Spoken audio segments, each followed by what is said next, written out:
ईश्वर को साक्षी मानकर संकल्प लेता हूँ कि एबीएम संस्था व सोसाइटी योग ज्योति इंडिया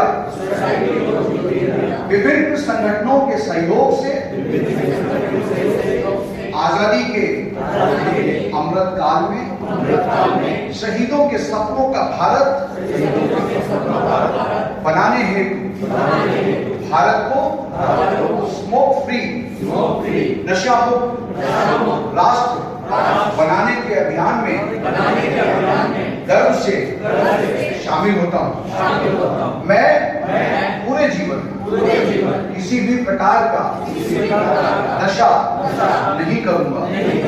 नशा मुक्त समाज बनाने हेतु खाद्य पदार्थों में मिलावट करने वालों का विरोध करते हुए प्रत्येक माह में एक मित्र को आंदोलन से जोड़कर नशा न करने व भारत को विकसित राष्ट्र बनाने का संकल्प कराऊंगा।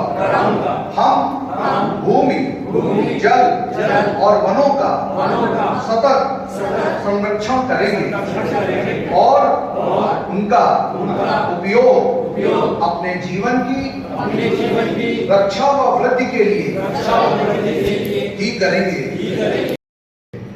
अब परों की नहीं हौसलों की बारी है। मैं जर्रा हो के भी नशाओं का इतना बड़ा साम्राज्य, मैं जर्रा हो के भी तूफानों से जंग करता हूँ। मुझको बचाना अब आप सबकी बात है। मुझको बचाना अब आप सबकी बात है। और यदि आप चाहते हैं कि देश में नशा मुक्त युवा भारत बने, जब नशा मुक्त युवा भारत का संकल्प पूरा होगा तभी ये देश विश्व का आध्यात्मिक गुरु बनेगा और विकसित भारत बनेगा। जापान की पोजीशन देख लीजिए, जापान में केवल 5% युवा रह गए। जापान में केवल 5% यूथ रह गए भैया। आपके यहाँ 67% यूथ है। Capitalize them. अगर हमने इनको कैपिटलाइज कर लिया, we have a lot of power, not only economics. हम इकोनॉमी में भी बढ़ेंगे, हम मिलिट्री में भी बढ़ेंगे। हमारे संसाधन जो अभी खेतों में नहीं जा रहे हैं, यूथ वहां से निकल करके शहरों में आ रहा है। उसको लग रहा है कि ये तो ज्यादा बढ़िया काम है, ये खेती किसानी हमारे किस काम में।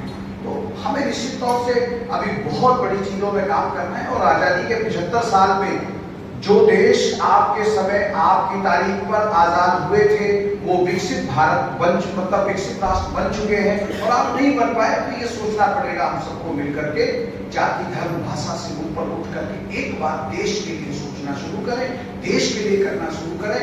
जब देश के लिए सोचना और देश के लिए करना शुरू करेंगे तो निश्चित तौर से ये देश विकसित भारत बनेगा। मैं आप सबसे निवेदन करूंगा कि अपने अपने स्थान पर खड़े हो जाएं।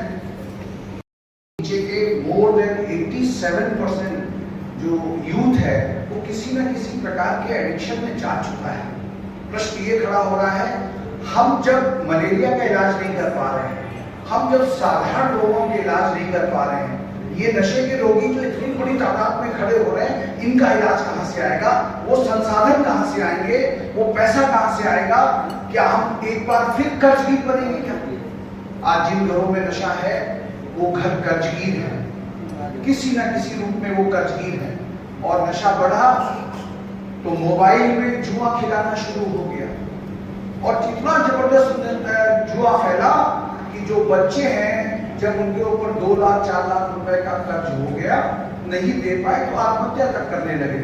दुर्भाग्य की बात है इस देश में, जिसको विश्व का आध्यात्मिक गुरु, जहां पर विवेकानंद जैसे मनीषी पर जन्म हुआ, जिन्होंने विश्व धरातल पर सनातन संस्कृति का गौरव बढ़ाने का काम किया, उसी देश में आज प्रतिदिन कई सैकड़ा लोग सुसाइड करते हैं और उसमें से ज्यादातर लोग 25 वर्ष के नीचे के होते हैं। तो निश्चित तौर से कहीं ना कहीं हमें ये सोचना होगा, काम बहुत ज्यादा है।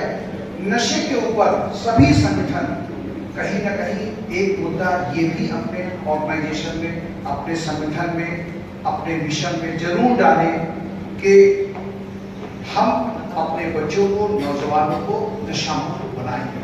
हमने नौजवानों को नशा मुक्त बनाने के बहुत सारे क्रिएटिव प्रोग्राम्स किए, जैसे नशा मुक्त के ऊपर लगभग 4000 नुक्कड़ नाटक हमने विभिन्न जगह, विभिन्न स्ट्रीट पर, रोडों पर हमने वो ऑर्गेनाइज किए हैं।